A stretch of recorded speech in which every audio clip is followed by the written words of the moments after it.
நேயர்கள் அனைவரையும் ஜெயா பிளஸ் தொலைக்காட்சியினுடைய ஏனென்ற கேள்வி விவாத நிகழ்ச்சிக்காக நான் உங்கள் அனைவரையும் வரவேற்கிறேன். இன்றைக்கு நம்ம இந்த விவாதத்தில் பேசுகிற முக்கிய தலைப்பு, மேற்கு வங்க தேர்தல் நாளை 29ஆம் தேதி 2ஆம் கட்ட வாக்குப்பதிவு நடக்கிறது.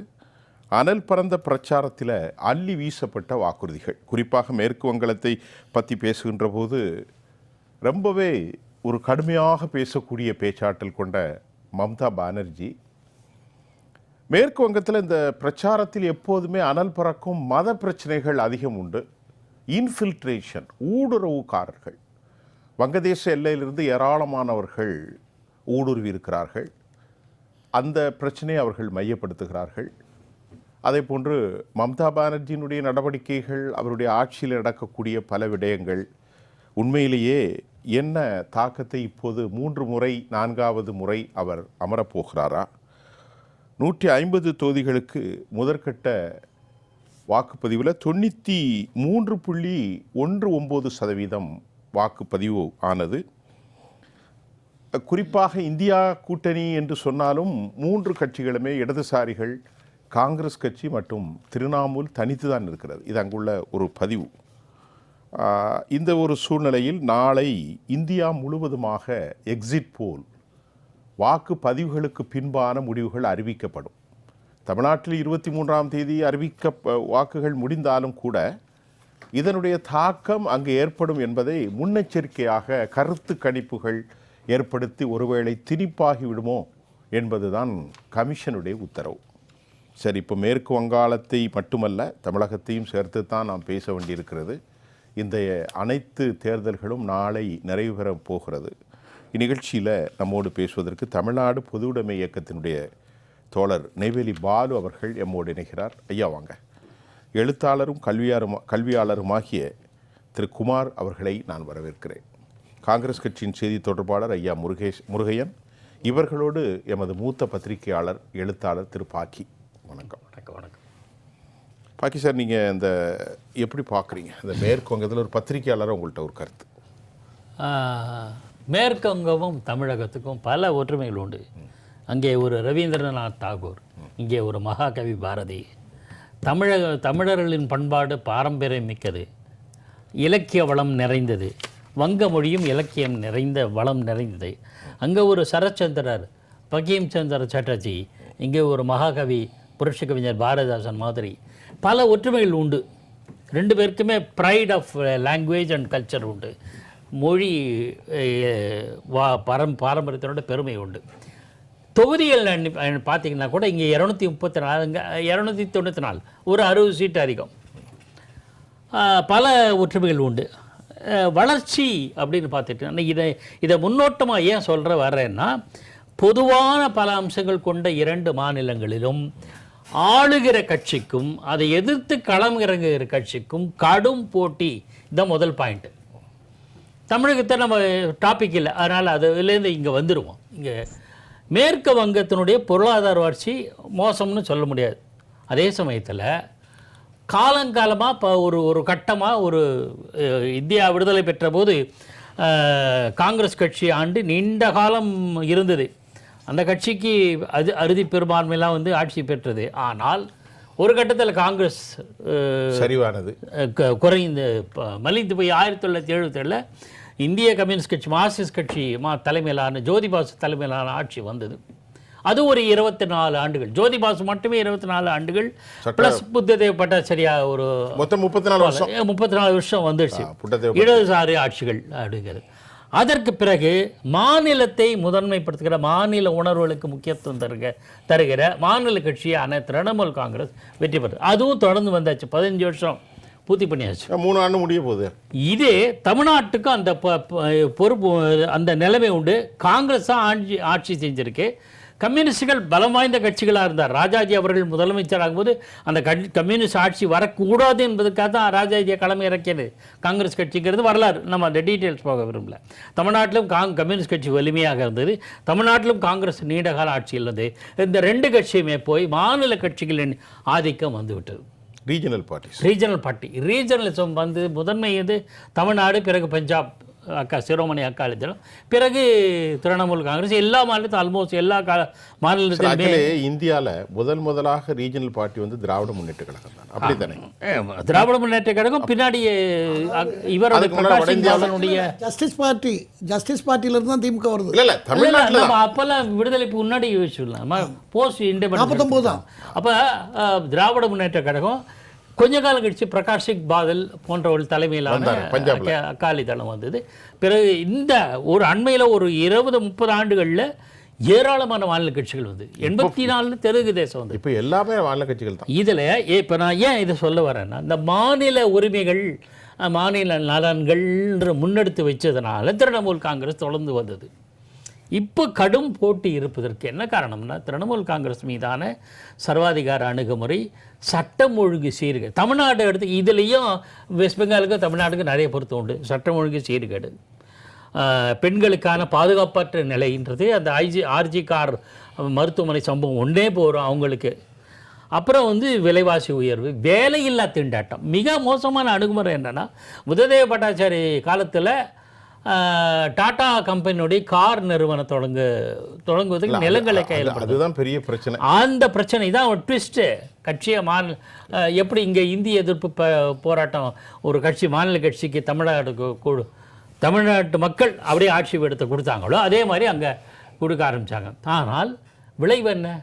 வேலையில்லா திண்டாட்டம் அதிகரிப்பு ஒன்று, பாஜக முன்னெடுக்கிற பிரச்சனை வேலையில்லா திண்டாட்டம் ஒன்று. ரெண்டாவது பாதுகாப்பற்ற பெண்களுக்கு பாதுகாப்பு இல்லாத, அதுவும் பெண் தலைமையிலான மாநிலத்தில் அதுதான் கொடுமை. அது சட்டம் ஒழுங்கு பிரச்சனை 3. இதை விட பிற மாநிலங்களுக்கு இல்லாத ஒரு பெரிய சிக்கல், மேற்கு வங்கத்தில் வங்கதேசத்தவர், மியான்மர் போன்ற அண்டை நாடுகளை சேர்ந்தவர்கள் ஊடுருவி செட்டில் ஆயிட்டாங்க. இது பாஜகவுடைய பிரதானமான இல்ல பிரதான புகார்னு அப்படியே வச்சுக்க. பாஜகவினோட பிரதான புகாருங்கிறது உண்மைதான் சொல்றாங்க. நான் அது உண்மைன்னு ஏன் சொல்றேன்னா, திருப்பூர்ல மேற்கு வங்கதேசத்தை சேர்ந்தவர்கள்லாம் கைது செய்யப்பவர்கள் நடவடிக்கை எடுக்கப்படுது. எப்படி சார் திருப்பூர் வரையில் பெனிட்ரேட் பண்ணி வர்றாங்க? நிச்சயமாக எங்கேருந்து வந்திருப்பாங்க? நிச்சயமாக இலங்கை வழியாக வந்திருக்க மாட்டாங்க. இலங்கை தமிழர்கள் வந்தாங்கன்னு சொல்லலாம். ஆனால் இலங்கை தமிழர்கள் இங்கே ஸ்ட்ரீம்லைன் பண்ணிட்டோம். அகதிகள் முகாம், அவங்களுக்கு உண்டான ரேஷன் எல்லாம் கொடுத்து ஸ்ட்ரீம்லைன் பண்ணி, தமிழ்நாடுனால பண்ண முடியும். ஊடுருவல் அல்ல, இலங்கையிலிருந்து வந்தவர்கள் அகதிகள், ஊடுருவல்காரர்கள் அல்ல. ஆனால் இங்கே தமிழ்நாடு திருப்பூர் வரையில் வங்கதேசத்தவர் வந்தாங்கன்னா என்ன காரணம்? எந்த வழியாக வந்திருக்கணும்? நிச்சயமாக குஜராத் வழியாக வந்திருக்க முடியாது, நிச்சயமாக காஷ்மீர் வழியாக வந்திருக்கும், மேற்கு வங்கத்தின் மூலமாக. அப்போது மேற்கு வங்கத்தில் அலட்சியமாக நடவடிக்கை எடுக்காமல் ஊடுருவல்காரர்கள் தாராளமாக வந்து அளவுக்கு வந்து போகிற அளவுக்கு ஒரு நிர்வாகம் இருந்தனா அது மிகப்பெரிய இதுதான் இப்போ பிஜேபியினுடைய முக்கிய பிரச்சனை, முக்கியமான விஷயம். அந்த அவர்கள் இல்லை என்று சொல்லுவாங்க, அது வேறு விஷயம். திரு பாலு, அதாவது இது என்ன கேள்வி கேட்குறோம் நீ விவாதத்தில்? இல்லை, விவாதத்தில் இப்போ வங்கதேசத்தில் எலெக்ஷன் நாளைக்கு 2ஆம் கட்டம். உங்கள் பார்வைங்க. அதாவது இப்போ மிக கடுமையான ஒரு அரசியல் போட்டியில் இருக்கக்கூடிய ஒரு தேர்தலுங்கிறது ஒன்று தமிழ்நாடு, அடுத்தது கேரளா, 3வது வங்கம். மூணு தான் கடுமையான தேர்தல் போட்டி நடக்குது. இந்த 3 இடத்துலையும் இப்போ மேற்கு வங்கத்திலையும் தமிழ்நாட்டையும் பொறுத்தளவில், அதாவது ரீஜனல் பார்ட்டி என்று சொல்லக்கூடிய திமுக, அதே மாதிரி அங்கே வந்து மம்தா பானர்ஜியுடைய திரிணாமுல் காங்கிரஸ் அது இருக்குது.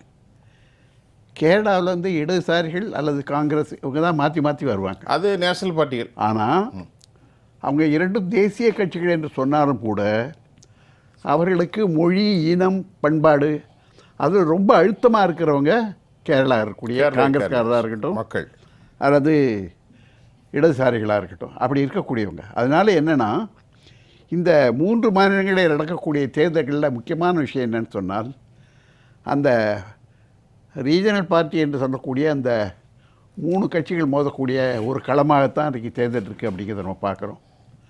அப்படி பார்க்கும்போது நீங்கள் அவ்வளோ எளிதாக வந்து ஒரு மையத்தில் இருக்கக்கூடிய, அதாவது ஒரு அகில இந்திய கட்சி வந்து அதில் ஊடுருவ முடியாது, ரொம்ப கஷ்டம். இப்போ ரெண்டாவது, இப்போ அவர் பாக்கி சொன்ன மாதிரி மாநில உரிமைகள்ங்கிறது இப்போ ஒரு அண்மை காலத்தில் மிகப்பெரிய விஷயமாக வந்திருக்கு. அது ஏன் இப்போ அப்படி ஒரு பெரிய பூதாகாரமாக அது வந்திருக்கு அப்படின்னு சொன்னீங்கன்னா, சுதந்திரம் பெற்றதற்கு முன்னால் 46லேருந்து எடுத்துக்கிட்டிங்கன்னு சொன்னால் காங்கிரஸு கிட்டத்தட்ட பல ஆண்டுகள் அவங்க தான் ஆட்சி பண்ணிட்டு இருந்தாங்க. 52லேருந்து மாநிலங்கள்லேயும் மத்தியிலையும். இன்றைக்கி பிஜேபி சொல்லக்கூடிய இந்த டபுள் இன்ஜின்ங்கிறது அப்போவே வந்துருச்சு. அதுக்கு பேர் தான் சொல்லலையே ஒழிய பெரும்பாலானவர்கள் அந்த காங்கிரஸோட ஒத்துருந்தவங்களாம் அப்படி போயிட்டாங்க. இப்போ 1-2 இடங்களில் ஒரு எக்ஸப்ஷனடாக ஒன்று வந்தாங்கன்னா, இப்போ ஜெயபிரகாஷ் நாராயணன் அந்த மாதிரி இருக்கிறவங்க சோஷலிஸ்ட் பார்ட்டி என்று சொன்னாலும் கூட கிட்டத்தட்ட காங்கிரஸுக்கும் உங்களுக்கும் பெரிய அளவுக்கு ஒரு வேறுபாடு இல்லை என்று சொல்லக்கூடியதான் சொல்லலாம். அதாவது 2 பேருக்கும் ஒரே கொள்கை தான். அதை காங்கிரஸ் வந்து அந்த அந்த அந்த நிலையிலேருந்து விடுபட்டு போயிடுச்சு. அதை வந்து இந்த சோஷலிஸ்ட் கட்சி என்று சொல்லக்கூடிய அவர்களும் ஓரளவு இடதுசாரிகள் தான் அதை பயன்படுத்திக்கிட்டாங்க. அப்படிங்கிறது தான் நம்முடைய வரலாறு பார்க்குறோம். அப்போ அப்படி இருக்கும்போது மேற்கு வங்கம், தமிழ்நாடு, கேரளாவில் இந்த ரீஜனல் பார்ட்டி என்று சொல்லக்கூடிய அந்தந்த மாநில கட்சிகளை மீறி ஒரு மையத்தில் இருக்கக்கூடிய ஒரு அகில இந்திய கட்சி வருவது என்பது அவ்வளோ எளிதல்ல. அதான் அதுக்கு ஒரே வழி என்ன இருக்குது அப்படின்னு சொன்னால், ஒன்று விலைக்கு வாங்கிறது, 1000 5000 பாலிட்டிக்ஸ் அதுதான் பண்ணணும். இப்போ லேட்டஸ்ட்டாக பார்த்திங்கன்னா, இப்போ நம்முடைய அண்மை காலத்தில் நினைவில் இருக்கக்கூடிய ஒரு 10-15 ஆண்டுகளில் பார்த்திங்கன்னா, இப்போ டெல்லியில் அந்த கேஜ்ரிவாலுடைய ஆம் ஆத்மி பார்ட்டி வந்திருக்கு. 7 பேர் எம்பிக்கள். கேஜ்ரிவால் யார், அரசியல்வாதியா? கிடையாது. அவர் வந்து ஒரு வருமான வரி கமிஷனர், டெப்டி கமிஷனர். அவர் அந்த ஊழலை வைத்து இவரோட போயிருந்தார். அப்புறம் அவர் கட்சி ஆரம்பித்தார். அவர் சொன்னார் கட்சியில் ஆரம்பிக்காதேன்னாரு. அவர் அதை கேட்கல, அவர் கட்சி ஆரம்பித்தார். முதல் எலெக்ஷனில் திரிணாமுல் காங்கிரஸ் இல்லை சாரி ஆம் ஆத்மி, காங்கிரஸ், பிஜேபி இந்த 3 போட்டி போட்டது. கிட்டத்தட்ட எல்லாருக்குமே வந்து ஒரே மாதிரியான ஒரு இது, யாருக்கும் அப்சல்யூட் மெஜாரிட்டி கிடைக்கல. ஏன்னா 91 சீட்டு தான் அங்கே. அப்போ என்ன ஆச்சுன்னு சொன்னால், ஆம் ஆத்மியும் காங்கிரஸும் கூட்டணி அமைச்சு முதல்ல திரிணாமுல் காங்கிரஸ் ஆம் ஆத்மியில் அவர் கேஜ்ரிவால் வராரு. ஆனால் ஒரு வருஷத்திற்குள்ளாக ஒரு முக்கியமான பிரச்சனையில் அவர்களால் ஒன்றுபட முடியாததுனால ஆட்சி கவிழ்க்கப்பட்டது. கேஜ்ரிவால் ரிசைன் பண்ணார். ஓராண்டிற்கு மேலே அங்கே வந்து பிரசிடென்ட் ரூல், ஜனாதிபதி ஆட்சி அங்கே வந்து அமல்படுத்தப்பட்டது. அதற்கு பிறகு ஓராண்டிற்கு பிறகு மறுபடியும் தேர்தல் வந்தது. அந்த தேர்தலில் ஆம் ஆத்மி கட்சி மிகப்பெரிய வெற்றியை பெற்றது. 91 சீட்டு 61 சீட்டு வாங்கி ஜெயிச்சு வந்தது. அதற்கு பிறகு அவங்கள ஒன்றுமே பண்ண முடியல. அப்போ என்ன பண்ணாங்கன்னு சொன்னால், அவங்கள வந்து எப்படியாவது ஆட்சியிலேருந்து போகணுங்கிறதுக்காக 6 எம்எல்ஏக்கள் கைது செய்யப்பட்டார்கள். 3க்கு மேற்பட்ட அமைச்சர்கள் மீது கடுமையான ஊழல் குற்றச்சாட்டு வச்சு கிட்டத்தட்ட அவங்களையும் ஜெயிலில் வச்சாங்க. ஆம் ஆத்மியில் கேஜ்ரிவால் ஜெயிலுக்கு போனார், அந்த டெப்டி சீஃப் மினிஸ்டர் ஜெயிலுக்கு போனார், இன்னொரு மினிஸ்டர் அவரும் ஜெயிலுக்கு போனார். அதான் அவங்களுடைய இதில் சஞ்சய் சிங் கெஜ்ரிவால் மாதிரி. அப்போ என்னன்னா, மணி சிசோடியா அவர் வந்து மிகப்பெரிய கல்வியாளர், நல்லா படித்தவர். அவர் வந்து இதில் அவரை பண்ணார். அப்போ என்னன்னு சொன்னால், நீங்கள் ஒரு லெஃப்டினன்ட் கவர்னரை வச்சுக்கிட்டு நேரடியாக மைய அரசுடைய ஆட்சி தான் அந்த அது புதுக்கோட்டையார் இது சாரி நம்முடைய பாண்டிச்சேரியாக இருக்கட்டும், பாண்டிச்சேரி டெல்லியாக இருக்கட்டும், கோவா அல்லது கோவா அது மாதிரி பகுதிகள் எல்லாம் அது எல்லாமே மைய அரசுடைய ஆட்சி தான். சரி. ஆம் ஆத்மி இருந்த அப்படின்னா புதுசில் ஒரு பெரிய ஒரு நிகழ்ச்சி நடந்தது. நான் இப்போ டெல்லியில் இருக்கேன். ஒரு வீட்டில் ஒரு பிராத்தல் நடக்குது, ஒரு விவசாய விடுதி நடத்துகிறாங்கன்னு சொல்லிட்டு அங்கே இருக்கிற அமைச்சர் அந்த அந்த மாநிலத்தினுடைய அவர் டிஜிபியை கூப்பிட்டு சொல்கிறார், இங்கே ஒன்று நடக்குது, அவனை போய் பாருங்கன்னு. அவர் சொல்கிறார், நீங்கள் சொல்லி நான் கேட்க முடியாது, நான் வந்து சென்ட்ரல் உள்துறைக்கு அமைச்சருக்கு கட்டுப்பட்டவன், ஓகே அவங்க சொன்னால் தான் நான் எடுப்பேங்கிறார். அப்போது அந்த டெல்லியை பொறுத்தளவில் மக்களுடைய வாக்கை பெற்று வென்ற அந்த கட்சியினுடைய அமைச்சருடைய பேச்சுக்கு அதிகாரிகளே கேட்கல. கண்டிப்பாக அப்படிப்பட்ட ஒரு சூழல் இருந்தது. அது என்னன்னால், இன்று வரையிலும் நம்முடைய கான்ஸ்டியூஷன் இருக்கக்கூடிய மிகப்பெரிய ஓட்டை என்னன்னு சொன்னால், இந்த இந்த மாநில உரிமைகள் வழங்கப்படாத பாண்டிச்சேரி, டெல்லி, கோவா இந்த மாதிரி இருக்கக்கூடிய பகுதிகளில் அதையும் முழுமையாக கொடுக்கப்பட வேண்டும், கொண்டு வரணும். அது கொண்டு வந்தால் தான் இதனுடைய மாற்றங்கள் என்பது வாய்ப்பு இருக்குது. குமார், இப்போ ஐயா உங்கள்கிட்ட இப்போ கேட்பது, இப்போ இவங்க 2 பேருமே தேசிய அரசியல்களுடைய எந்த மாதிரி ஸ்ட்ரக்சர் இருக்குன்னு சொன்னாங்க. நாம் இன்றைக்கு எடுத்துருக்கிற தலைப்பில் நீங்கள் உங்களுடைய அதாவது இப்போ நாளைக்கு இன்னைக்கு தலைப்பு என்னன்னா மேற்கு வங்கத்துடைய தேர்தலை பற்றி தான் நம்ம தலைப்பு வச்சு வைத்திருக்கின்றோம். ஆமாம் ஆமாம். மேற்கு வங்கம் என்பது இந்தியாவிற்கு பழைய தலைநகரம், இந்தியாவினுடைய கேபிட்டல். ஹர்ஷனுடைய வங்க பிரிவினைக்கு பிறகு தான் மார்ச் இதுக்கு டெல்லிக்கு வந்தது. அது அவ்வளோ முக்கியமான ஒரு தலைநகரம், இந்தியாவினுடைய சிரகாசனம் போன்ற ஒரு பகுதி. அதற்கு கல்கத்தாவினுடைய தலைநகரம் முர்ஷிதாபாத். அது பிளாசி யுத்தம் நடந்தது அங்கே தான். 1757 பிளாசி யுத்தம் நடந்தது முர்ஷிதாபாத்தில் தான். வரலாற்று சிறப்புமிக்க இடங்கள். பிளாசி யுத்தம், ஆமாம், பிளாசி போர் அப்படிதான் படிச்சிருக்கோம். வாரா பிளாசி. ஆமாம். ஆகையினால அந்த இடத்துல இப்போ தேர்தல் நடக்கிறது. இந்த மாநிலத்தை பொறுத்தவரை 1952லேருந்து 77 வரைக்கும் காங்கிரஸ் ஆட்சி. அதில் முக்கியமான தலைவர்கள் பிதன் சந்தர் ராய், அவர் தான் 48 to 77. அவர் 48, அவர் 10 வருஷம். அப்புறம் பிரபுல்லா சந்திரசாஸ் ராய், அவர் வந்து 62. பிசி ராய் மிக மிக பிரபலமானவர். சித்தார்த் சங்கர் ராய், இவர்கள் கடைசி காங்கிரஸ் 34 வருஷம். சங்கர் ராய்ங்கிற யாருக்கும் மறக்காது. 1948 அவரு 48லேருந்து 77 வரைக்கும் எமர்ஜென்சி முடிவு கொண்டு வந்தது சித்தார்த் சங்கர் ராய். எமர்ஜென்சி வந்து காங்கிரஸ் அங்கே முடிவு கொண்டு வந்தது எங்க வெஸ்ட் பெங்கால்ல. அது மட்டுமன்றி அங்கே தொழிலாளர் பிரச்சனைகளை காங்கிரஸ் அணுகவில்லை, அதை சரிப்படுத்தலை. விவசாயிகள் பிரச்சனை, இந்த ரெண்டும் சேர்ந்து தான் இந்த காங்கிரஸ் ஆட்சிக்கு முடிவு கட்டியது. அதுக்கப்புறம் இடதுசாரிகள் ஆட்சி 57லேருந்து 2011 வரைக்கும் 34 ஆண்டுகள். அதாவது சிங்கூர் கார் ஃபேக்டரி. ஆமாம், அது அவங்களுக்கு அது எமன். சிங்கூர் கார் ஃபேக்டரி, அந்த நந்திகிராம். ஆமாம், இது ரெண்டும் தான் அவங்களுக்கு எமனா மாறியது. அதுக்கப்புறம் எமர்ஜென்சி காங்கிரஸுக்கு மாறியது, நந்திகிராம் இவர்களுக்கு மாறியது. அதற்கு பின்னாலே 1970களில் மாணவர் காங்கிரஸில் இருந்த மம்தா பானர்ஜி அவர்கள் காங்கிரஸ் கட்சியில் தீவிர தொண்டராக இருந்து, அதற்கு பின்னால் 1984 லோக்சபா எம்பி, இளம் எம்பி, ரொம்ப இளம் வயசு எம்பியாக காங்கிரஸில் பணியாற்றினார்கள். 1988 தான் அவங்க அதிலேருந்து பிரிந்து திரிணாமுல் காங்கிரஸை ஆரம்பித்தார்கள். 2011, 2016, 2021 3 டேர்ம் அவங்க கம்ப்ளீட் பண்ணியிருக்காங்க.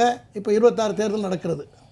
இந்த தேர்தலில் அவர்களுக்கு இருக்கிற மிகப்பெரிய பின்னடைவுகள் என்னவென்று சொன்னால், அவர்கள் வந்து அங்கேயும் ஊழல் குற்றச்சாட்டுகள், டிஎம்சி தலைவர்கள் மேலே, சில அமைச்சர்கள் மேலே குற்றச்சாட்டு, அந்த சாரதா சிட்பண்டு அந்த ஊழல், ஆசிரியர்கள் வேலைவாய்ப்பு ஸ்கேம், நிலம் பணம் தொடர்பு ஊழல், இப்படி பல விஷயங்களில் அவங்களுக்கு கெட்ட பேர் நிறைய இருக்கிறது. சாரதா சிட்பண்டா நீங்கள் அப்படி விட்டு போகக்கூடாது. நம்ம ஊருக்கு சம்மந்தம் இருக்கா இல்லையா? கண்டிப்பாக இருக்குது. யாரு? நம்ம ஊரில் பெரிய பெரிய தலைகளுக்காக சம்பந்தம் இருக்குது. நம்ம விவாதத்தை இன்னொரு கொடுக்குற 2-3 நிமிஷத்தில் சாரதா சிற்பனா நம்முடைய சிதம்பரம் ஐயாவுடைய மனைவி இருக்காங்களா, நளினி சிதம்பரம், அவங்களையும் நீங்கள் சொல்லிக்கிடணும். ஆமாம் இருக்கு. இப்போ சொன்னதாக ஆயிட்டு நீங்கள் ஞாபகப்படுத்தி சொல்லுவேன். ஆகையினால இதெல்லாம் இருக்கிறது. இதற்கு தவிர அவர்களுக்கு ரூரலில் நிறைய செல்வாக்கு. மம்தா பானர்ஜிக்கு ரூரல் கிராமப்புறங்களில் செல்வாக்கு இருக்கிறது. ஆனால் இப்போ கொஞ்ச நாளாகவே அவர்கள் ரொம்ப நேரோ மைண்டடாக போய் எதையும் அரசியலுக்காக செய்யக்கூடிய நிலைமைக்கு வந்து விட்டார்கள். எப்படி என்றால், பங்களாதேஷுடைய மக்களுடைய வாழ்க்கை தரமும் இன்றைய மேற்கு வங்கத்துடைய வாழ்க்கை தரமும் ஏறத்தாழ ஒரே சீராக இருக்கும். அங்கே பேசுகிற மொழி தான் இங்கேயும் பேசுகிறாங்க. ஆமாம் இருக்கிறது. இப்போ நிறைய பேரை வந்து அவங்க அங்கேருந்து இங்கே வர வைத்து, அவர்களை அனுசரித்து, அவர்களுக்கு அனுமதி கொடுத்து, ஓட்டு வங்கிக்காக வரவழைத்தில்லை, கள்ளத்தனமாக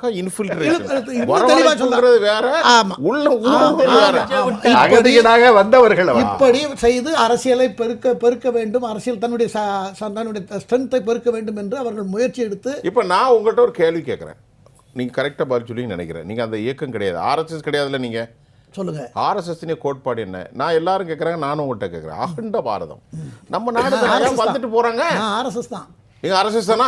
சரி சொல்லுங்க, அகண்ட பாரதம் தானே உங்க கொள்கை. ஆமா. இப்ப வந்தா என்ன, எல்லாம் நம்ம தானே. ஜாரே ஜஹான் சே அச்சா ஹிந்துஸ்தான் மே ஹமாரா ஹமாரா நம்மள பாடினா அல்ல இக்பால் ஹம்புல் புலன் கேஸ்கி எழுதியவர் இக்பால் என்று பாருங்க, தாயாய் பிள்ளையாய் இருந்தாலும் வாயும் வயிறும் வேற. ஓ அப்ப நீங்க எப்படி அகண்ட பாரதம்? இருங்க அகண்ட பாரதம் இன்னைக்கு இல்ல சார், பழைய நீங்க சொல்றது பழைய கதை. அகண்ட பாரத கதை பழைய கதை இல்ல, இப்ப அவங்க டார்கெட்டே அகண்ட பாரதம் தான். இல்ல சார், இப்போதைக்கு முதல்ல நாட்டை சரிப்படுத்தணும் சார். அகண்ட பாரத கனவு இந்தியா எல்லாம் ஒண்ணா இருந்ததுங்கிற அடிப்படையில பேசப்பட்ட வாசகம் அது. அப்படி இப்ப இன்னைக்கு அப்படி பார்த்தா இன்னைக்கு இப்ப கிடையாதோ? இல்ல இப்ப கிடையாது. அதெல்லாம் எல்லாம் சரியானதா அது ஆக முடியும் சார். நம்ம வீட்டுக்குள்ளே பிரச்சனை இருக்கும்போது அடுத்தவனை உள்ள கொண்டு வருவானே எப்படி கொண்டு வர முடியும்? இதெல்லாம் எங்க பிராந்தியம் தான், இதெல்லாம் எங்க ஏரியா தான் அப்படின்னு சொல்லலாம். ஆனா நம்ம வீட்டுக்குள்ளேயே பிரச்சனை இருக்கும் பொழுது அந்நியரை எப்படி உள்ள கொண்டு வர முடியும்? இப்போ இஸ்ரேல் இருக்கு பாருங்க, பலஸ்தீன பிரச்சனை. நம்ம அன்னைக்கு ஒரு டயலாக் பேசும்போது நான் அதை சொன்னேன். இஸ்ரேலில் பலஸ்தீன், ஜோர்டான், சிரியாவினுடைய வடக்கு கோலான், சினாய் மலை, ஈஜிப்டு, சவுதி அரேபியா வரைக்கும் இட்ஸ் அ ப்ராமிஸ்ட் லேண்ட். கடவுள் எங்களுக்கு வாக்களித்தது அந்த மக்கள் சொல்றார்கள். அகண்ட இஸ்ரேல். அதே மாதிரி நமக்கும் கந்தஹார் காந்தாரி வரைக்கும் நமக்கு இருக்கு. ஆமா சார் இருக்கு. அது ஆர்எஸ்எஸ் கனவு திட்டம். 47 சுதந்திரம் கிடைச்ச காலத்துல இருந்து கஜகஸ்தானை நீங்க இந்தியாவோட சேர்வதற்கு அண்டையிலிருந்து இன்னை வரைக்கும் அவங்க ஆஃபர் கொடுத்துக்கிட்டே இருக்காங்க. ஏன் இவங்க எடுக்கலை? நேர்வே வேண்டான்ட்டார். இன்னைக்கு யாரும் எடுக்க தயாரா இல்லை. காரணம் என்ன என்று சொன்னால், ஏற்கனவே நம்ம ப்ராப்ளம் மல்டிபிள் ப்ராப்ளத்தில் இருந்துகிட்டு இருக்கோம். இதை செட்டில் ஆகாமல் ஒரு செட்டில்மெண்ட்டுக்கு வராமல் மற்ற எதையும் நினைச்சு கூட பார்க்க முடியாது. அந்த சக்தி இப்போ நமக்கு இல்லைங்கிறது அப்படிதான். ஒரு சொலவாடல் அவ்வளவுதான். ஆக ஆர்எஸ்எஸ் சொல்லுகிற ஒரு சொலவாடல். ஆக மொத்தம் இதெல்லாம் எங்க சொத்து ஒரு காலத்துல இருந்தது, என்னைக்காவது ஒரு காலத்துல வரும்னு சொல்றது இல்லையா? அதை போலதான் நீங்க எடுத்துக்கணும். இதுல அதை போலதான் எடுத்துக்கணும். வரலாற்று ரீதியாக பார்த்தால் இந்தியா என்பது ஒரு நாடு என்பது அசோகர் காலத்தில், அதற்கு பிறகு சந்திரகுப்த மௌரியர் காலத்திற்கு பிறகு அகில இந்தியா ஒரே சிங்கிள் இருந்தது கிடையாது. அப்போ கூட தென்னிந்தியா தனியாக தான் இருந்தது, அதோட சேரல. அப்போ அந்த சாம்ராஜ்யம் என்ற அந்த ஒரு விஷயம் மறுபடியும் எப்போ வருதுன்னா, இந்தியா பிரிட்டிஷனுடைய காலனி ஆட்சியாக வரும்போது தான் மறுபடியும் வருது. அதுதான் அகில இந்தியா. அதனால நீங்க எந்த கட்சியாக இருந்தாலும் சரி, இனிமேல் அகில இந்தியம் என்பது, அகண்ட பாரதம் என்பது கண்டிப்பாக வாய்ப்பில்லை. காரணம் என்னன்னு சொன்னால், நம்முடைய கான்ஸ்டியூஷன் படியும் சரி, நடைமுறையின்படி பல மொழி, பல கலாச்சாரம், பல பண்பாடு, பல வழிபாடுகள், பல அதெல்லாம் இருக்கக்கூடிய நாட்டில் நீங்கள் எல்லாத்தையும் ஒரு ஒரு ஒரு கட்டத்துக்குள்ளே கொண்டு வரலாம் அப்படிங்கிறது அது சாத்தியமில்லை என்பதை நாம் உணர்ந்து கொள்ள வேண்டும். அதாவது பொதுத்தன்மை என்ன என்று பார்த்தால், நீங்கள் சொன்ன கந்தஹார்லேருந்து இங்கே இந்த அகண்ட பாரதம் சொல்லக்கூடிய காந்தாரி எல்லா இடத்துலையுமே பழக்க வழக்கங்கள், மத வழிபாட்டு முறைகள், கடவுளை நிந்திக்கிற முறைகள், பின்பற்றக்கூடிய பழக்க வழக்கங்கள், கடவுளை நிந்திக்கிற முறை, வணங்குற முறை, பிறப்பு முதல் இறப்பு வரை பின்பற்றக்கூடிய முறைகள், இது அத்தனையுமே கிட்டத்தட்ட ராமாயணம் மகாபாரத காலத்திலிருந்து ஒரே மாதிரியா இருக்கிறத நம்ம எடுத்துக்கலாம். அதுக்கு உள்ள நம்ம 1000 இருக்கும். நம்ம இந்த தெருவில் ஒரு பாஷையை பேசுவோம், அந்த தெருவில் ஒரு பாஷையை பேசுவோம், இன்னொரு தெருவில் ஒருத்தர் பேசுவோம். அதுக்காக அப்படின்னு நம்ம பார்க்க முடியாது. ஆகையினால இதெல்லாம் கொண்டது தான் இந்தியா. இதை ஆங்கிலேயர்கள் காலத்துக்கு பிறகு இதை மவுண்ட் பேட்டன் பிரபு இதை எல்லாத்தையும் ஒன்றாக, மவுண்ட் பேட்டனில் சர்தார் வல்லபாய் பட்டேல் காலத்தில் இது ஒருங்கிணைக்கப்பட்டு இந்திய தேசம் ட்ரான்ஸ்ஃபர் ஆஃப் பவர்ஸ் ராஜாஜி அவர்களுக்கு கொடுக்கப்பட்டு, பிரிட்டிஷ் இந்தியாவிட்டிருந்து, பிரிட்டிஷ்காரங்கள்ட்டிருந்து ட்ரான்ஸ்ஃபர் ஆஃப் பவர் திரு ராஜகோபாலாச்சாரி மூலமாக அதற்கு பிறகு அரசியல் சட்டம் ஏற்றப்பட்டு அதன் அடிப்படையில் ஆட்சி நடந்து கொண்டு இருக்கிறது. ஆகினால நம்மகிட்ட கொடுத்த ஆட்சியை இன்னைய தேசிய வரைக்கும் காப்பாற்றிட்டு இருக்கோம். பாகிஸ்தான் நம்மளை போல பிரிந்து போன பாகிஸ்தான் என்ன நிலைமையில் இருக்குன்னு நம்ம எல்லாத்துக்கும் தெரியும். பேசுவோம். அதில் நம்மளுடைய வளர்ச்சியை நம்ம எங்கே ஒரு நன்றியோடு ஒரு தலைவருக்கு நன்றி செலுத்தி விட்டு நான் இடைவேளைக்கு போகிறேன். சர்தார் வல்லபாய் பட்டேல் மீது ரொம்ப மதிப்பு உண்டு எனக்கு. 526க்கும் மேற்பட்ட சமஸ்தானங்களே இந்த ஒரு மனுஷன் இணைச்சார். ஹரிசிங்குடைய தலைமையில் அதிகபட்ச முஸ்லீம் மக்கள் வாழ்கிற ஒரு நாட்டில் இந்து அரசர். காஷ்மீர் எங்கே போவது? ஐயா பேசி சமாதானம் கொண்டு வந்தார். எவ்வளோ பெரிய தியாகம்! பெரிய விஷயம். எவ்வளவு பெரிய தியாகம். காங்கிரஸ் கட்சியினுடைய செய்தி தொடர்பாளர் தோழர் முருகன் ஐயா, இப்போ வரலாறுகளையும் வங்கதேசத்தினுடைய மாண்புகளையும் பேசணும். இப்போ நம்ம தலைப்பு தேர்தல் வாக்குப்பதிவு தான். நீங்கள் என்ன சொல்ல போறீங்க? அனைவருக்கும் வணக்கம். வணக்கம். 3 பெரியவர்களும் ஆமாம், கடந்த கால வரலாறுகள், சம்பிரதாயங்கள், கடந்த கால பெரிய விஷயங்களை எல்லாம் மகத்துவம் எடுத்து சொல்லியிருக்கிறார்கள். நான் இன்றைய தலைப்புக்குள்ளே கொஞ்சம் வந்து அதில் கொஞ்சம் பேசலாம்னு இருக்கேன். அதாவது முதல் கட்ட வாக்குப்பதிவு மேற்கு வங்கத்தில் 151 இடங்களில் நடந்து முடிந்திருக்கிறது. 93-94% மேக்சிமம் வந்து எல்லாம் ஓட்டுப்பதிவு நடந்திருக்கிறது. தமிழ்நாட்டில் எப்படி 85.4% ஓட்டுப்பதிவு வந்த உடனே பெரிய புரட்சியே நடந்து விட்டது தமிழ்நாட்டில் அப்படின்னு சொன்னோம். அது எஸ்ஐஆருக்கு பிறகு மிகப்பெரிய ஓட்டு வங்கி நீக்கப்பட்ட பின்னால் அது வந்து இந்த ஓட்டு வங்கியை கணக்கு போட்டோம்னா எல்லாம் ஒன்று தான். முதல்ல இருந்த ஓட்டுப்பதிவுக்கும் இந்த ஓட்டுப்பதிவும் ஒரு 4 லட்சம் 5 லட்சம் ஓட்டு தான். 20 லட்சம் ஓட்டு. ஆமாம், அவ்வளோதான். வேற ஒன்றும் பெரிய இது இல்லை. பெரிய புரட்சியெல்லாம் நடந்தது. 6.45 ஆச்சு. அதே மாதிரி போலிங் எவ்வளோ இருக்கு? 4,85,00,000. அவ்வளோதான். எவ்வளோ இருக்கு? 5,70,70,000. நம்ம சொல்லிடுவோம் மக்களுக்கு. ஏதாவது இந்த டிவியில் பேசுகிறோம், ஏட உடமா பேசக்கூடாது. 5,70,000 இல்லை, நம்மள இல்லை, வேலை இந்த யூடியூப்லலாம் போகிற போக்கில் அடிச்சு விட்றது. 5,06 கோடி சம்திங்க, 5,73,00,000. இப்போ 4,85,00,000 தான் போலாயிருக்கு. அவ்வளோதான். ஆமாம். அது வந்து ஒவ்வொரு தேர்தலுக்கும் வந்து ஓட்டு சதவிகிதம் வந்து கொஞ்சம் பெருகுவது இயற்கை. 10 லட்சம் 20 லட்சம் ஓட்டு ஒவ்வொரு தேர்தலுக்கும் கூட வரும், குறைச்சி வரும். அது வந்து இயற்கை. ஆனால் இதில் ஏதோ பெரிய விஷயம் நடந்து விட்டதாக நம்ம நினைக்கிறோம். விஜய் புதுசாக வந்து அரசியலில் வந்து என்ட்ரி ஆனதுனால ஏதோ அவருக்காக வேண்டி இன்னும் ஒரு பெரிய புரட்சி நடந்து மக்கள் அப்படியே வந்து குவிந்து விட்டது மாதிரி எல்லாம் ஒரு கற்பனையாக பேசுகிறாங்க. அதெல்லாம் இல்லை, கற்பனை இல்லை. அளவுக்கு உண்மையிலே நீங்க எல்லாரும் உங்க தலைவர்களுக்கெல்லாம் ஒரு அடி வயித்துல கொஞ்சம் படபடப்பா இருக்கு. ஊட்டி குளிர்ல போய் இருக்கிறாங்க, சேர்ந்து அந்த பயத்தை உருவாக்கி விட்டாங்க. ஐயா, காங்கிரஸ் அதுல பரபரப்பு இருக்கு. இன்னைக்கு செல்வ பெருந்தகை போறதுக்கும் அதுக்கும் சில சம்பந்தமும் இருக்கு. அடுத்த தளவாடங்கள் போட்டதாகவும் உணர முடியுது. ஐயா, 4ஆம் தேதி பார்ப்போம். 4ஆம் தேதி பக்கம் நாளைக்கே வந்துடும். இந்த வேகம்லாம் 4ஆம் தேதி இன்னைக்கு இருக்கா என்னங்கிறத பார்ப்போம். அது மாதிரி மேற்கு வங்கத்தில் வந்து 152 சீட்டுக்கு நடந்துச்சு. இப்போ வந்து 2வது பேஸ் வந்து கிட்டத்தட்ட ஒரு 142 தொகுதிக்கு நாளைக்கு வாக்குப்பதிவு நடக்க போகுது. அதுலேயும் வந்து இந்த வாக்குப்பதிவு சதவிகிதம் இதே போன்று இருக்கும் என்றே எதிர்பார்க்கலாம். அதாவது இன்னைக்கு 5 மாநில தேர்தலில் வந்து இன்னைக்கு கேரளா பிஜேபி பொறுத்தவரையில் கேரளாவில் வந்து பெரிய அளவில் அவர் முயற்சி பண்ணி அதில் வெற்றியை பிடிக்க முடியும், ஆட்சியை பிடிக்குங்கிற சிந்தனை இல்லை. அங்கே காங்கிரஸா கம்யூனிஸ்டாங்கிறது தான் கடுமையான போட்டி. அது ஒன்று போச்சு. அஸ்ஸாம்லேயும் பிஜேபி காங்கிரஸ் என்ற நிலையில் வந்து காங்கிரஸ் தான் முன்னணியில் வகிச்சுக்கிட்டு இருக்கு. தமிழ்நாட்டை பொறுத்தவரையில் வந்து பிஜேபி ஒரு பெரிய கூட்டணியை வந்து அதிமுகவோடு அமைத்திருந்தாலும் கூட தமிழ்நாட்டில் வந்து இப்போ விஜய் வந்து உள்ள நுழைந்ததுனால வந்து திமுகவா அதிமுக கூட்டணியா என்ற இந்த நிலை கொஞ்சம் மாறுபட்டு 2ஆம் இடத்தை பிடிக்க போகிறது விஜயா அதிமுக கூட்டணியாங்கிற அளவுக்கு இங்கே ஒரு பேசப்படுகிறது.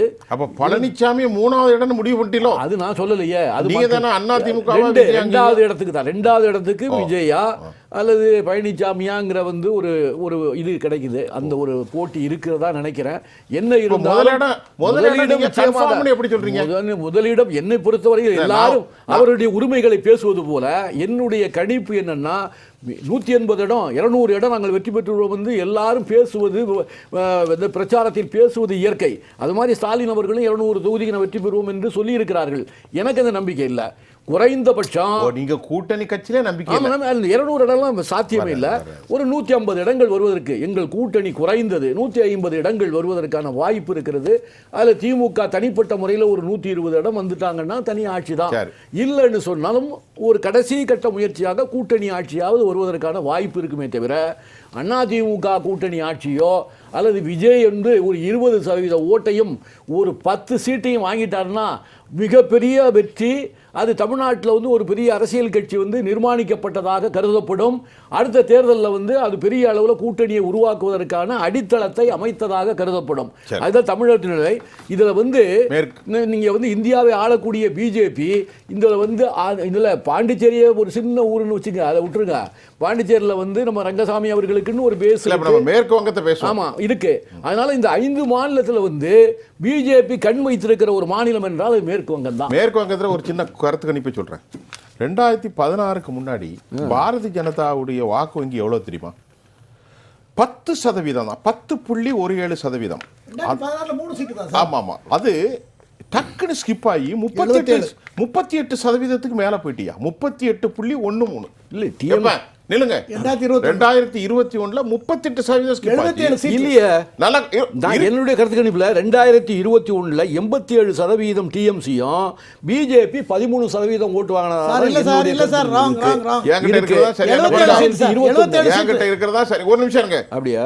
பிஜேபி திரிணாமுல் காங்கிரஸ் 47%, 44ல இருந்து அவங்க ரைஸ் ஆனது 47. எப்பவுமே நம்ம கரெக்டா, இது ரொம்ப நாளா எனக்கு தெரியும். என்ன பாருங்க, பாரதிய ஜனதா 10%-லிருந்து 38.13% உயர்ந்தது. நல்லா கவனிங்க, 75 சீட்டை பிடிச்சாங்க. யாரு? பாஜக. இப்போது 77 இப்போ இந்த முறை பாஜக 38ல இருந்து 45 வராதுன்னு எப்படி நம்புறீங்க? இப்போ வந்து ஏன் நம்புறீங்க? ஒரு அரசாங்கம் 3 தடவை ஆட்சியில் இருந்துச்சு. ஒரு அரசாங்கத்துக்கு எதிராக ஆன்டி இன்கம்பன்சி தமிழ்நாட்டுல திமுக எதிராக நிக்குதா? இப்போ அதே மாதிரி மமதாக்கு எதிராக நிக்காது. நீங்க 2021 வந்து டிஎம்சி 215 இடங்களை பிடிச்சு தான் ஆட்சி அமைந்திருக்கு. ஆமா, அவங்க வந்து பிஜேபி 211 213 அவ்வளவுதான். 77 இடங்கள்ல பிஜேபி 44%, 47. அதனால உங்களுக்கு 2வது இடத்தில் ஓரளவுக்கு பிஜேபி அங்கே தொடர்ந்து அப்படியே வந்துகிட்டு இருக்கிறதுனால தான் அங்கே ஆட்சியை பிடிக்க முடியுமாங்கிற குறிக்கோளோடு அங்கே மிகப்பெரிய வெறியோடு அங்கே வந்து பிரச்சாரம் நடந்து கொண்டிருக்கிறது. பிரதமரும் அங்கே ஐயாட்ட ஒரு கேள்வி கேட்டு அடுத்தாக்கல போறேன்.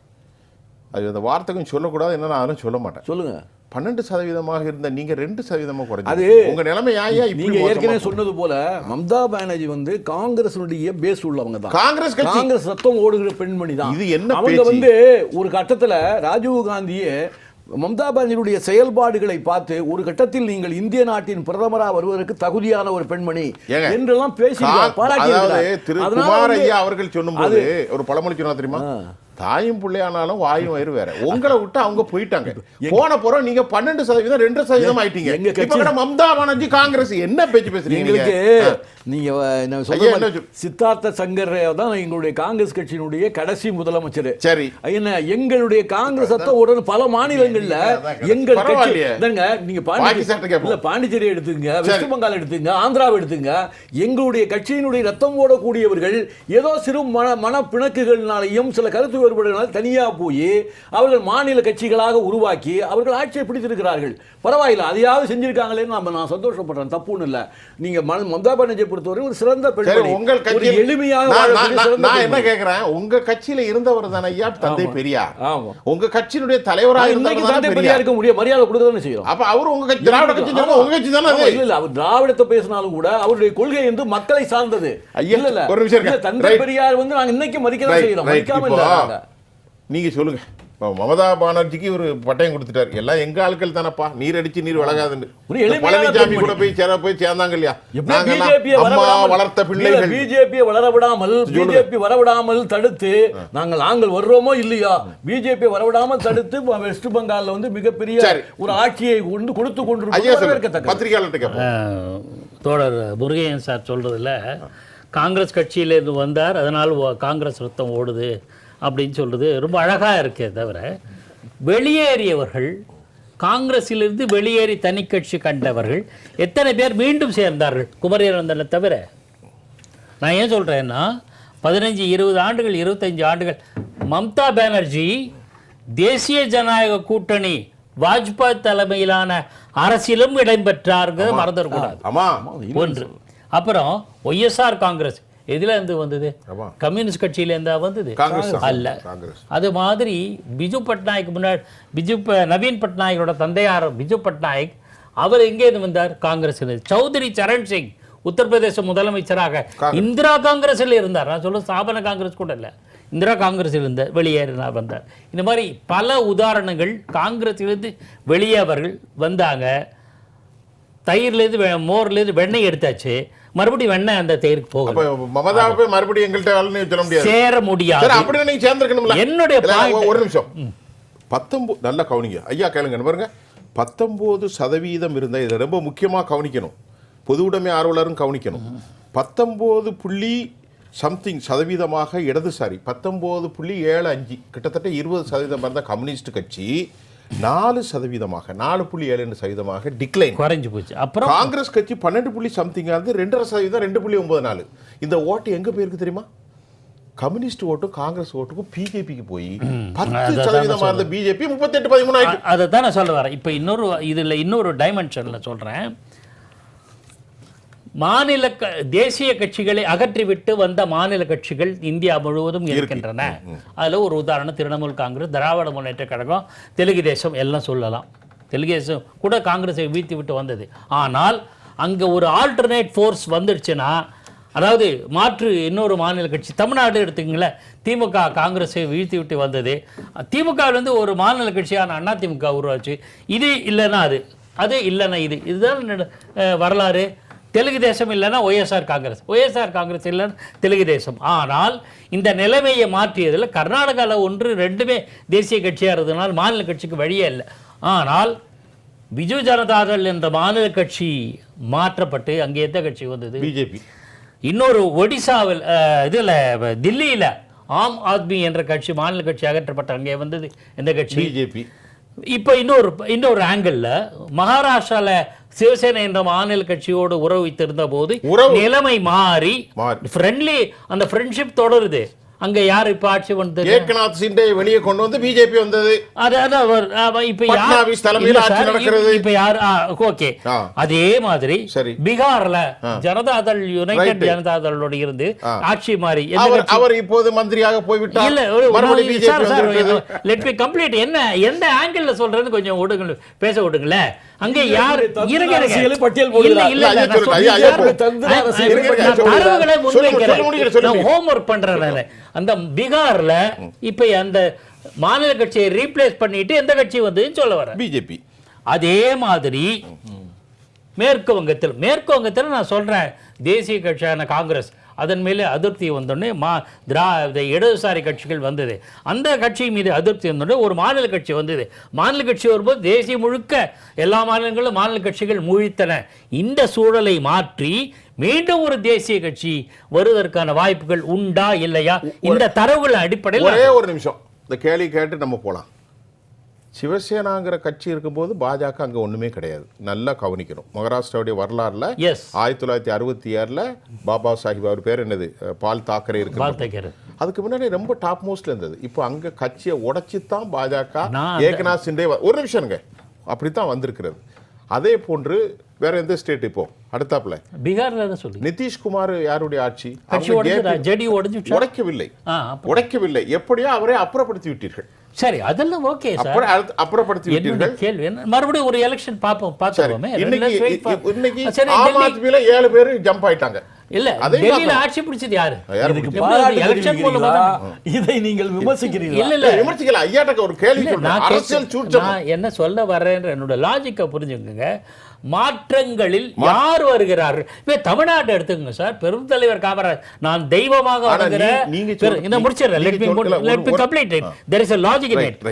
பெருந்தலைவர் காமராஜர் எனக்கு தெய்வம்.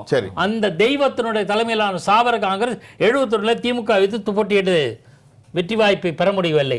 ஆனால் அதே கட்சி பின்னாடி ஜனதாவா இருந்தது. அந்த இடத்தை பிடித்தவர் அனைத்து இந்திய அண்ணா திமுக உருவாக்கின புரட்சி தலைவர் எம்ஜிஆர். அப்போ மாநில கட்சிகள் என்கிற புரிதல் மக்களுக்கு இருக்கு.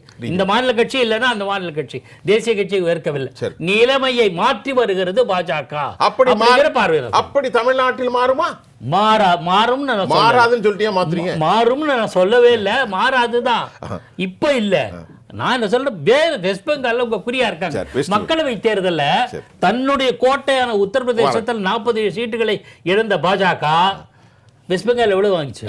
18 இடங்கள் வெற்றி பெற்றது. சோ இம்ப்ரூவ்மெண்டா இல்ல? 18னா என்ன லேசா கேக்குறீங்க? இம்ப்ரூவ்மென்ட்னா சரியானே 10ல இருந்து 40% வந்திருக்காங்க. இம்ப்ரூவ்மென்ட் கேக்குறீங்க? இன்னொரு குமார், அதாவது பாக்கி சார் சில விவரங்களை கரெக்டாக சொன்னாங்க.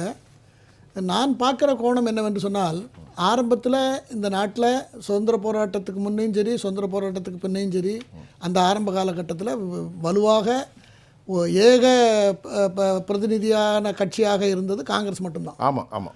அதிலிருந்து போனவர்கள் தான் நாடு பூராத்துலேயும் எல்லா கட்சியும் அதிருப்தியில் போனவங்க, பிரிஞ்சவங்க, விலகினவங்க, பல்வேறு சூழ்நிலைகளில் காங்கிரஸ் மீது வெறுப்பு ஏற்பட்டவர்கள் தான் கட்சி ஆரம்பித்தார்கள். தமிழ்நாட்டில் கொஞ்சம் வித்தியாசமானது. தமிழ்நாட்டில் பாளையங்கோட்டையில் ஆரம்பித்தது தான் முதல்ல தென்னிந்திய நல உரிமை சங்கம். அதுதான் பின்னால் ஜஸ்டிஸ் பார்ட்டி, அதுக்கு பிறகு திராவிட கழகம், அதுக்கப்புறம் திராவிட முன்னேற்ற கழகம் இப்படி வருது, அதுக்கப்புறம் அண்ணா திராவிட முன்னேற்ற கழகம், இப்படி இந்த ஆர்டரில் வருது. ஆனால் பாக்கி சார் சொன்னதில் ஒரு கருத்தில் நான் முரண்படுகிறேன். தமிழ்நாட்டில் வந்து அது நடக்காது அப்படின்னு சொல்கிறதுங்கிறது என்னால் ஏற்றுக்க முடியல. ஏன்னா அதிகார மாற்றம் இப்படி தான் நடக்கும். அதிகார மாற்றம் காங்கிரஸ்கிட்டேருந்து எப்படி போச்சு? மேற்கு வங்கத்தில் 1917 ரஷ்ய புரட்சிக்கு பிறகு ரஷ்யாவில் வந்தது கம்யூனிசம். இந்தியாவில் கேரளத்தில் வந்தது 1959 EMS நம்பூதிரிப்பாடு ஆட்சி இருந்தது, அப்போ கலைக்கப்பட்டது.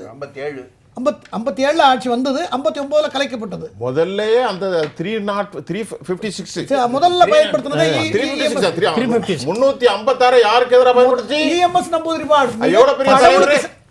அவரே கடவுள் நம்பிக்கை இல்லைன்னா இருந்தாலும் கூட அவர் கடவுளுக்கு சமமான ஆளாக வாழ்ந்தார். எவ்வளவு பெரிய பிலாந்தரபிஸ்ட். அவர் ஆட்சியை கலைத்தது இந்த காங்கிரஸ். இந்த 356 பயன்படுத்தி இப்படி பல தவறுகளை செய்தது. அதனால் தான் காங்கிரஸ் இத்தனை துண்டுகளா பிரிந்து மாநிலங்கள் இப்ப அதுவால பிடிக்க வேண்டிய நிலைமை. அதுக்கு பரிதாபமா இந்திரா காந்தி இல்லையே. ஆமா, இந்திரா காந்தி தான் அப்படி செய்வாங்கன்னா அன்னைக்கு யார் இருந்தா? நேரு நேரு. அப்ப அவரே அந்த 356 பயன்படுத்தினாரு. செய்தார்கள். நம்ம கடந்துதான் சொல்லித்தான் ஆக வேண்டும். ஆகையினால் இப்போ என்ன நிலவரம்னா, ஒழுங்கா ஆட்சி நடத்தவில்லை என்றால் யாரும் தன்னுடைய ஸ்தானத்தை தக்க வைக்க முடியாது அப்படிங்கிறது நிரூபணமாக இருக்கிறது. நீங்கள் மகாராஷ்டிராவை சொன்னீர்கள், உத்தரப்பிரதேசத்தை சொன்னீர்கள், மேற்கு வங்கத்தை சொல்லுகிறீர்கள். 2016 3 சீட்டில் இருந்த பாஜக அடுத்த 21 2075 சீட்டு 76 சீட்டு 75 சீட்டை பெற்றிருக்கிறது. இப்பொழுது தேர்தலை சந்தித்திருக்கிறது. இப்போ இன்னைக்கு இருக்கிற இப்போ ஏற்கனவே நடந்த தேர்தலில் இப்போ பிஜேபி நிறைய இடங்களில் பிஜேபி பிடிக்கும் என்று பேசப்படுகிறது. எங்க வங்காளத்தில் நடந்த ஏற்கனவே நடந்த ஃபர்ஸ்ட் பேஸ் எலெக்ஷன்ல 10% 38% சொல்லியிருக்கோம். ஆமா, இல்ல அதை தாண்டி ஏன்னா நகர்ப்புறங்கள் தான் மமதா பானர்ஜிக்கு செல்வாக்கு அதிகம். நகர்ப்புறங்களில் முக்கியமான இடங்களில் அவங்களுக்கு செல்வாக்கு இருக்கிறது. அதே போல் ரொம்ப ரூரல்லையும் கூட அவங்களுக்கு செல்வாக்கு இருக்கிறது. பெண்கள் செல்வாக்கு அவர்களுக்கு இருக்கிறது. ஆனால் சமீபத்தில் ஒரு சம்பவம் நடந்தது. SIRல உள்ள கோளாறுகளை ஒரு 65-28 லட்சம் போயிட்டு.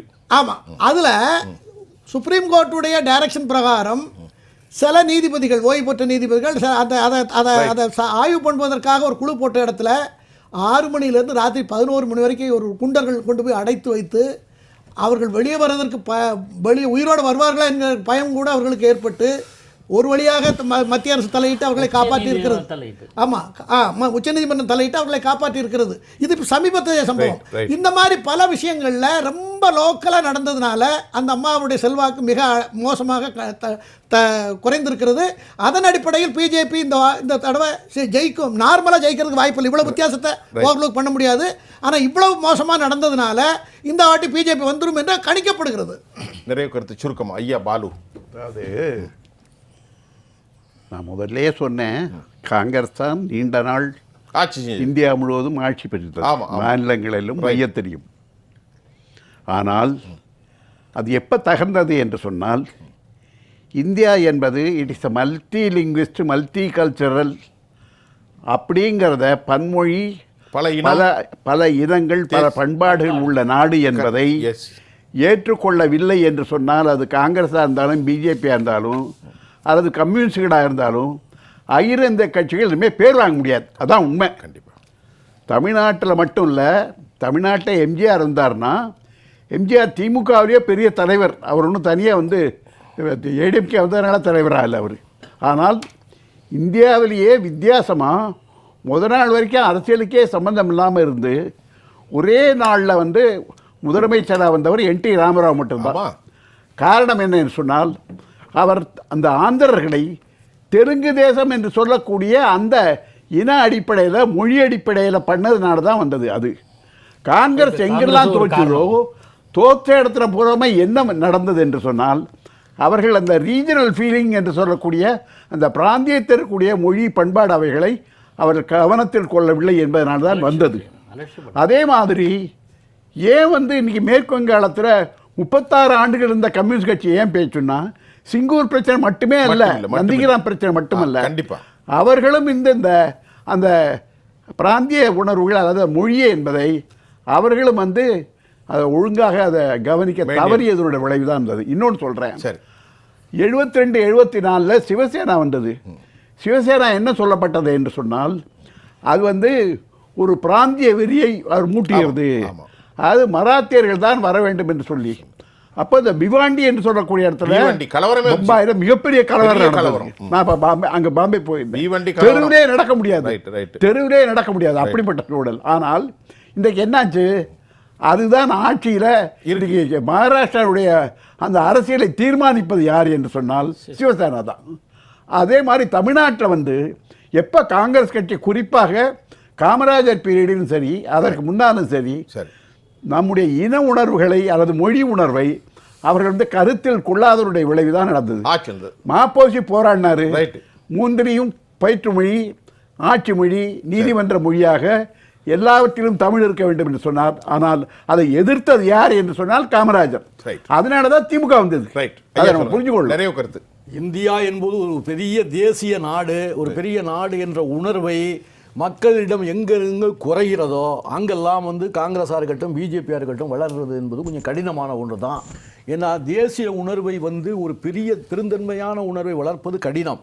ஒரு பிராந்திய உணர்வை, நான் தெலுங்கன், நான் வந்து மலையாளி, நான் தமிழன் என்று அந்த உணர்வை வளர்த்து வெற்றி பெறுவது என்பது எளிதாக இருக்கிறது.